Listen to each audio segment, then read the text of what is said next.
ریشه این درخت خودش رفته اونجا ساز کرده یکی بیلگوه ریشه‌هاش رفته چرا نگاه اونم ریشهشه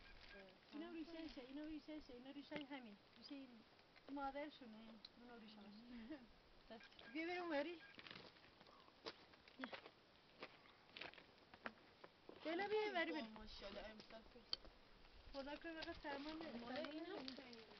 ماشاءالله بدونی بیا ماشاءالله بیا مال من شما چشم بکنه ایشالله اینجوری دعا کنی برعکس به خودت چشم بخوره نمیدونی اینو والا این بیشتر بادام داره آره خود درم زیاد داره که داره برای خودش هر کی باید به پول خودش خیابون داره این وسط نداره نه یه تو دور تا دور با همه درخت بارون وسط انگوره دور تا دورش وسط انگور خوب زده هم بارون داره